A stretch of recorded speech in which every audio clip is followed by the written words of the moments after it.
Hey, you. Yeah, you. It's basketball season. This is Locked On Baylor.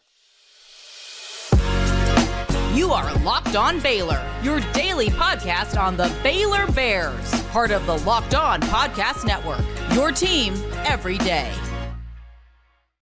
Welcome to another episode of Locked On Baylor, brought to you by Gametime. Thank you for making it your first listen today and every day. I'm your host, Cam Stewart, and we are turning the page. Okay, we still got some basketball or some football. Still got some football left, and we will obviously still be covering that. But I know we are all ready to turn the page basketball season, and today is the day. Baylor, Auburn, from the Pentagon. Yes, the one we all think of, the Pentagon in South Dakota, to tip off what is supposed to be another promising season for Scott Drew's Fighting Baylor Bears. This is an awesome test to start with. It really is. I'm going to get more into Auburn in the second segment, kind of break down what we're looking at from them. But honestly, I mean, we need a little bit of a reintroduction to this Baylor team. This is a different team from last year. I think you're bringing back some good pieces, of course, but this is a new look Baylor Bears team. And as the talk has been the last couple of weeks and in this preseason here, it's deep. It's really deep. And I love that about this team. I thought the depth was going to be good last year. It didn't end up being quite that. I don't think that you got the contributions that you were looking for from a guy like Langston Love, who did come on towards the end of the season. A guy like Caleb Lohner, another one who kind of came on towards the end of the season. And you didn't get Jonathan Tchamwa back, of course, until February, right around the Super Bowl. So it took a while for that team to kind of take shape, and it never really, I thought, played the basketball they were capable of. And mainly the big reason why was because they just didn't have the dog in them on the defensive end that they had, I mean, really for over a decade under Scott Drew. I mean, even when they weren't an elite team overall, they always had one of the best defenses in one of the best conferences, if not the best conference in America, in the Big 12. And I remember they had a stretch for like 4 years where they had, I think, one conference opponent score more than 80 points against them. It was just one anomaly blowout loss to Kansas, and that was it. So this is a good defensive program. And last year, it was not a good defensive team. They were one of the worst in the Big 12 and one of the worst in the nation amongst Power 5 teams anyway. They were a dreadful rebounding team. They weren't big, and when they were big, they weren't physical. It was just not the look that we had seen from Scott Drew's Baylor teams the last few years. And I think this year they get back to that a little bit. And it does start in the front court, which I think is going to surprise some people. When the Bears take the court tonight, I think Josh Ojemudia is going to be your starting center. To some of you, that might not sound that bold. To those of you who have been locked into football, that might surprise you. I think Josh O is your starting center.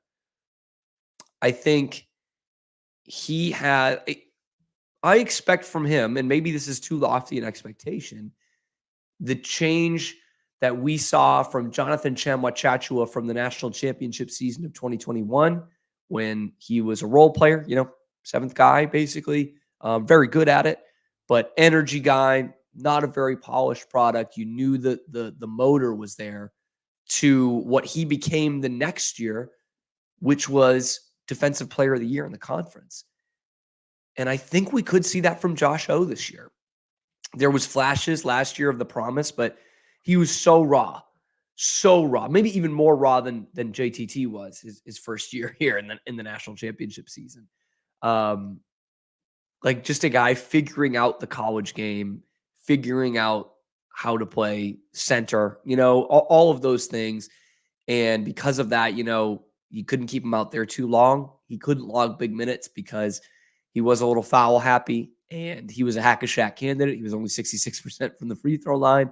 But this year, I think we see that jump. And maybe that's a little ambitious on my end, but you saw the flashes. I don't see, and we saw some good videos come out in the summer and really up until a few weeks ago, both from practice and from the trip to France, where he looked like a much more polished basketball player.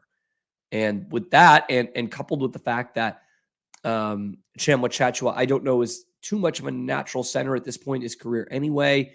with the injury. He's not going to be 100%. We saw it last year where his lateral quickness just wasn't the same, and obviously can't blame him for that. He adapted his game in different ways.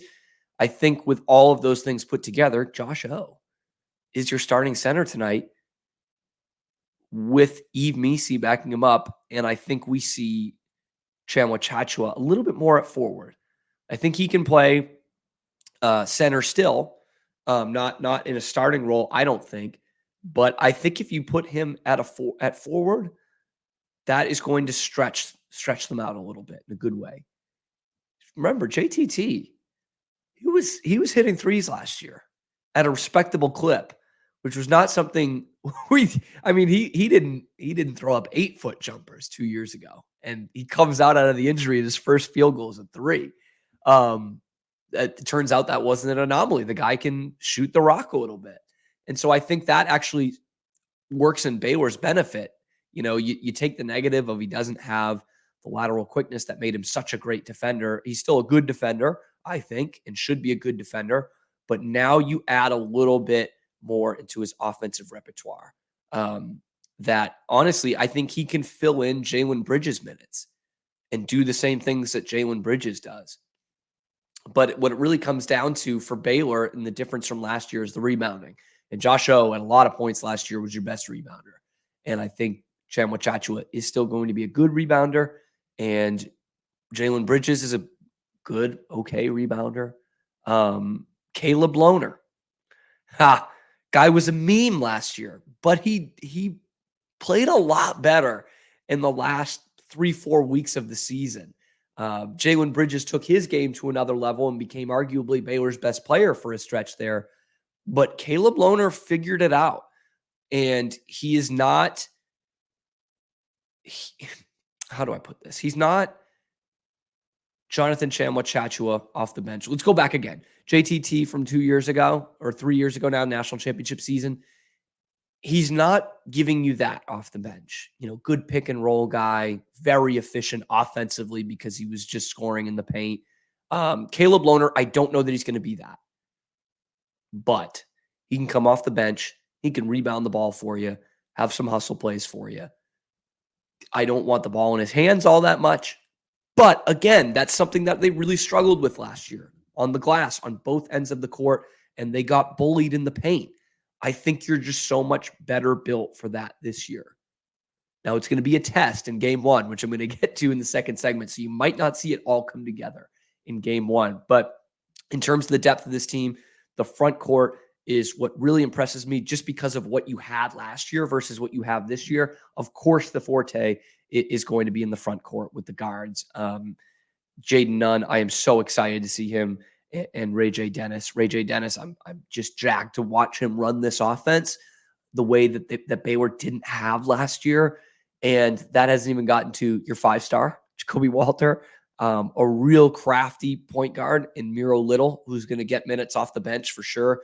D'Antoine Grimes, who's probably above Little in that rotation, who from all accounts just seems to be a dog defensively. And Langston Love, who at times was a dog defensively last year. Was he the offensive player you expected? Probably not. Hopefully he makes a few more strides in that department this year. But he was an energy guy off the bench who gave you some good defending and gave you some gritty minutes. And that factors in a lot better to a team that also has grit in the front court, like I think this year's team will have, as opposed to last year's team, which was just getting bullied in the paint. Is all of that making sense? It feels like we're a jumble at this point. I'm just so excited to get back to basketball, and I've had these thoughts ready to spew out. And this is going to be a good test for Baylor in game 1 of the season, which you just rarely see in basketball. Usually in football, and then the first few games, you get someone mixed in there that's a good RPI team in basketball. But Scott Drew, not afraid to play anybody. He's going to do it right off the jump, which I love to see. But before we get into talking more basketball, today's episode is brought to you by FanDuel. That is America's #1 sportsbook. This is the best time of year for sports. You got the Sportsmageddon going on. Last week you had, if you were a DFW fan, literally all 4 of your teams playing at the same time in season. It doesn't get any better than this. We say goodbye to baseball, but we're bringing in more NBA, more NHL. The games are having higher stakes in college football and in the NFL, and of course, college basketball now back too. And if you didn't think that convinced you to be the best time to get into FanDuel Sportsbook, how about this? Right now, new customers get $150 in bonus bets with any winning $5 money line bet. That's $150 if your team wins auto. And if you've been thinking about joining FanDuel, this is the time. It's so easy. I mentioned I'm not the best bettor because I'm just not that smart, as you can probably tell in these shows. But FanDuel makes it easy for me because it's so easy to use. The spreads, the player props, the over-unders, they make it easy for you to make those picks. So that's what I did. I went to FanDuel.com/locked-on. Again, that's FanDuel.com/locked-on. Those new customers get $150 in bonus bets with any winning $5 money bet. Once again, FanDuel.com/locked-on. FanDuel, official partner of the NFL. So looking at the Auburn Tigers, a team that's not that far removed from a Final Four trip. Yes, none of the guys on the team were there, but Bruce Pearl led them back in 2019. This is a program that's been kind of up and down, but in terms of the most part of their history, it's been mostly up under Bruce Pearl. In fact, I saw a stat, the last 6 years, only one SEC team has won more games than the Auburn Tigers. I'm guessing that's Kentucky. They didn't say, but I'm guessing that's Kentucky.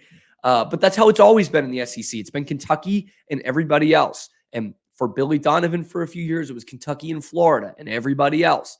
And it's not as top heavy as say like the Big 12 is, but it's a solid conference. The last few years has been solid. And they put teams in the Final Four like Auburn. And this Auburn team does not return a lot, but the two starters they do return are quality. They had 3 guys enter the NBA draft last year, enter their names in, and only one stuck around. So two came back. We're seeing that a lot more in college basketball. We've seen that with some good players over the last few years here at Baylor. But one of the guys to look out for, as I look into my notes here, is I talked about Baylor's front court being improved, but this is going to be a test for them. This is why. Johnny Broome. Okay. He was a transfer from Morehead State going into last year and kind of took the conference by storm. 14-8 for the season is what he averaged. 14 points, 8 rebounds, led the team in both of those, and was an all SEC player and genuinely one of the best rebounders in the entire country when you look at the stats, and 2 block shots a game. This guy is part of a dying breed. And I don't mean that as an insult. He is a really good interior player, both offensively and defensively. You still see the good interior defenders, but a lot of the good like NBA prospects as big men are able to stretch it out. He doesn't really do that, but he's really, really good at what he does. That's the test. That's the test for Josh O. And really, truly all of this Baylor front court. I'm going to get into this a little bit in the next segment, but defense I don't know that it's going to come right away. I think this is an improved defensive team, but usually these things take a little bit of time, especially when you're playing a team as well coached and as talented as a team like the Auburn Tigers in game 1. So that's going to be kind of the litmus test for this team game 1. If they are off the charts defensively, especially on the interior, that is a great sign. That's a great sign. But if they're not, I would just say exercise some patience. Okay. I like the makeup of this team defensively a lot more, but Auburn is going to be a test. The other guy who's returning is Jalen Williams. And honestly, the more I looked at his numbers and looked at his highlights, this guy's Jalen Bridges. Jalen Bridges, another guy who put his name in the NBA draft and withdrew it and came back to Baylor. That is almost a carbon copy of who he is. 11, 5, and 2. 11 points, 5 rebounds, 2 assists on the season, shoots 35% from 3. Stretches the defense a little bit. He's not a banger inside. He's not necessarily a pure 3-point shooter, but he can do a little bit of both. He can slash. He can defend a couple of different positions. Jalen Bridges. You guys have seen Jalen Bridges play. He's Jalen Bridges. This is going to be potentially a hilarious matchup tonight of Jalen Bridges on Jalen Williams. It's going to be literally like the Spider-Man meme. So those are 2 good players for Two good players for Auburn coming back, but that's about it in terms of what they return and contributors from last year. So as much as we talk about this being a new look Baylor team, this is an Auburn team that's got to figure some things out too. And that's what game one of the season's for. That's why Bruce Pearl wanted to play this game too, I'm sure. But as much as we talk about this is a new look team for Baylor, Jalen Bridges back, going to be in the starting lineup. Whoever's starting at center, whether it's Josh O or Jonathan Tchamwa-Tchatchoua, comes back as contributors from last year. Even some of the bench pieces like Caleb Lohner and Langston Love are returners from last year. D'Antoine Grimes didn't play last year, but he was practicing with the team when he was healthy. He's been in the system for over a year now. So there is experience on the Baylor side too. And that's something that was put more into perspective when you see just how little this Auburn team is bringing back. And the big loss for them was their point guard. That is Wendell Green. He was the third guy who put his name in the NBA draft and stayed there. He was a crafty, not quite the guy from Kansas State. Gosh, I can't remember his name. Had one of the most elite tournaments I've ever seen, and I can't remember his name. 5'11", crafty. Actually, numbers mirror James Akinjo a lot. If you remember James Akinjo from Baylor 2 years ago. Now, the good news for Auburn is they replaced him with, by some metrics, the second best, by some metrics, the best recruit they have ever gotten. A 5-star, Aiden Holloway, All-American, was actually Eve Meese's teammate in high school, by the way, at Prolific Prep in California. Pretty good. Holloway is a dude who can score from all three levels. He's not quite, he's more of a creator from what I've seen. Again, this is high school tape. More a creator than Jimmer Fredette. But shooting wise, he's not afraid to shoot from anywhere like Jimmer did all those years ago at BYU. He's, not elite size, 6'0", 155. So not much of like this presence, this floor general, so much as he is a good athlete, a crafty kid that didn't turn the ball over a lot in high school. So take that for what it's worth, but can shoot. He can shoot, man. So the other guy that he's been compared to in terms of the recruits coming into Auburn is Sharif Cooper, who Baylor lit up a few years ago in that national championship season.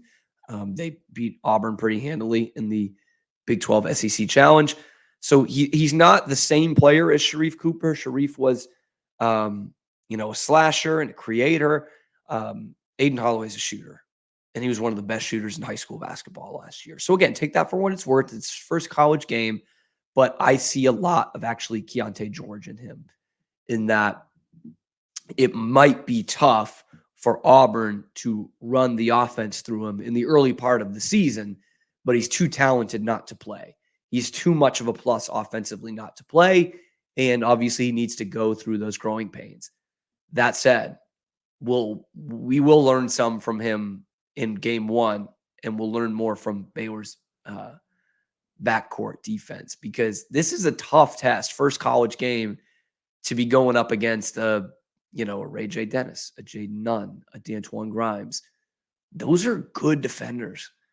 That's going to be a really tough adjustment for this kid. But all that to say, Auburn is a solid team in the SEC. They are just outside the rankings, like literally like 26th or 27th. So they won't have a number next to them. But take that for what it's worth. Baylor's ranked 20th in the AP in the coaches or whatever it is, but 7th in Ken Palm. So you can't put too much into those numbers, but by all the metrics, Auburn is a good team that is poised to be a tournament team and potentially a dark horse to win the SEC. I know Kentucky's good. I know A&M is good this year, but this is a dark horse team that can run with those guys. And that's why Bruce Pearl wanted to get a run out against a good team like Baylor, and why Scott Drew wanted to get his team started with a team that they could well see in March. This was a team that hung with Houston last year and could have been in the Sweet 16. I think that was the round of 32. They lost to Houston. So good team, obviously good coach in Bruce Pearl, for as wacky as he can get. This is exciting, man. You just don't usually see this on the first college basketball game day. You have those good ones within the first week, within the first 2 or 3 games. And then obviously you get towards Thanksgiving and near the holidays. And those are when the big matchups come around. But first game of the season, we're getting it started right. And boy, with the way the football season is going, both of these teams, both of these fans really need a win in game 1. Let's talk about how this might look in the Baylor-Auburn game tonight after this. And today's episode is also brought to you by Gametime, who came through for me big time last night with my Boston Bruins against the Dallas Stars. Again, one that was circled on the calendar for so long, and I didn't want to mess around because I've been jerked around by ticket companies for too long. That's why I went with Gametime, okay? Trust me, I've had too many to count of frustrating ticket experiences, not getting them in on time, wondering where I'm going to access them, all these fees that are added on, not knowing that I had an obstructed view seats. Trust me, it happens. Not through Gametime, though. You shouldn't have to worry about that. That's why Gametime makes it so easy. You can browse through the app. You can look at all the upcoming events in your area. That's not just games. That's concerts, comedy shows, all of that. Anything you're looking to get a ticket to, Gametime has you covered. And it's the only one that you can go in there. You can see the view from every seat in the house, so you know before you buy exactly what you're going into. Something for me that was great. For this Bruins game, I saw, okay, here's where my seats are from. Oh yeah, Gametime also tells me, here's where the Stars shoot twice. Only 3 periods in hockey. I say, perfect. I want the other one. And Gametime had that for me. Not everyone does that. And they've got these zone deals. You're picking the section. There's these flash deals, and you're not getting all those hidden fees that you are finding everywhere else. They're not jacking up the price for you. In fact, it gets even better when you're looking for last-minute tickets. Gametime is the best. So take the guesswork out of buying tickets. Download the Gametime app, create an account, use the code LOCKEDONCollege for $20 off your first purchase. Terms do apply. Again, that's create an account, redeem the code LOCKEDONCollege for $20 off that first purchase. Download Gametime today. Last minute tickets, lowest prices, all guaranteed. So looking at each one of these teams, how do they match up against each other? Well, it's all going to depend on how quickly that defense materializes for Baylor. And again, I'm pleading with you on this one. I know I might not seem like the most patient guy in the world. Be patient with me. If it doesn't look like an elite defense, game 1 with probably 3 new starters against the SEC team and a team that might compete for the conference championship in the SEC, it might not be their game 1. It just might not. But then again, the makeup of this team looks so much better. And looking back on it, hindsight is 2020, but looking back on last year's team, there were, I guess, red flags in terms of that was not going to be an elite defensive team. Adam Flagler was a good defender. I would never say he was like a great elite defender. A good one, though. A good one. LJ Cryer, good at best. He had limitations. You obviously had the defensive player of the year before, who was going to be out probably the whole season. He ends up coming back in February. Flo Thamba was just not the same defensive player that he was before. And I think that was probably because of the lack of help around him. Jalen Bridges took a little bit to become a good defender. So all of those things, hindsight's 2020. This year, I think it's a lot better of an outlook.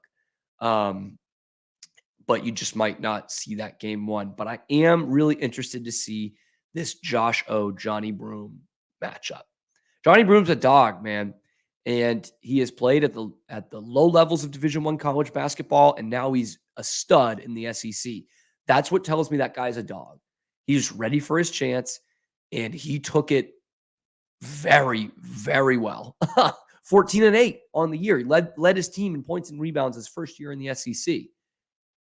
That guy is not afraid of anybody named Josh O or Jonathan Chamwa-Chachua or Caleb Lohner or Yves Missi. He's not afraid of any of those guys.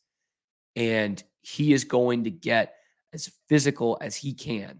And I know they're looking at the tape and saying, okay, Chamwa-Chachua, you can take him off the dribble. Or Josh O, if this guy played 40 minutes a game, he would have got 10 fouls a game last year.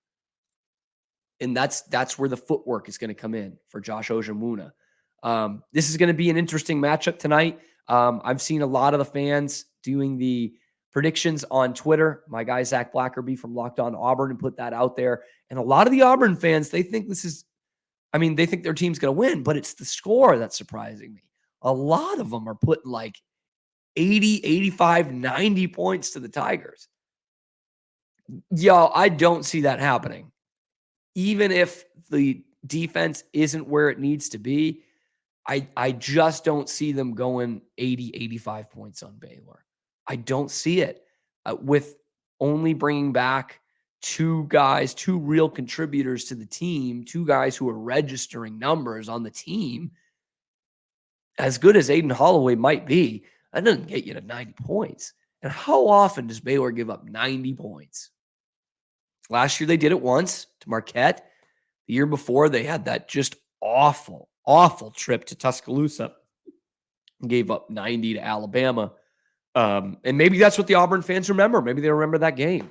But I don't see that happening with Scott Drew defense and with the personnel he has this year and with the depth he has this year. That's the thing. I don't see guys getting into foul trouble. And, it's A, you either have to keep them out there and play trepid, or B, you bring in somebody off the bench who's a huge dip in quality. I think that's where the depth helps Baylor. The defense overall might not be there right away, but the thing that's really going to help them is that depth off the bench, both in the front court and in the back court. So in terms of a prediction on this one, I like Baylor. I know, surprising. I put it on Twitter as 79-68. I'm going to roll with that. I think it's a little bit of growing pains for Aiden Holloway in his first game. I think he's a super talented prospect, but it's not quite going to be there. I like what Baylor puts out in the front court. I'm really actually interested to see Yves Missi as well. I expected he would be a rotational player, not logging huge minutes, but another raw guy. More talent than Josh O came in with last year, but still a raw guy. But there's been reports out, mainly by John Rothstein, who I do trust. He does have good sources here in Waco, saying that we are going to be pleasantly surprised by Yves Missi, who was a 5-star. So that gives me a lot of promise. Anyway, what do you think about tonight's game? Where do you have Baylor going this year? I think if the personnel turns out to be what we think it's going to be, and granted, hand up, I said this last year, but I'll say it again. I think this could be a Final Four team. And this will be a heck of a test right out of the gate. And boy, do we need this. Boy, do we need basketball season. We need it so bad. I get the Bears by double digits, but just barely. It's not going to be the easiest game they play all year. They're not going to cruise the way they did against a lot of great teams in 2021, but I think they pull away at the end. What do you think? How is this team going to look? How far are they going to go? How are they going to look tonight? Who you got winning? Baylor, Auburn. Thank you for making it your first listen today and every day. We'll be back tomorrow with a recap of how it all went and how right or how wrong I could be. Thank you guys again. I truly love you guys. Appreciate it. This has been, always will be, very sappy, Locked On Baylor.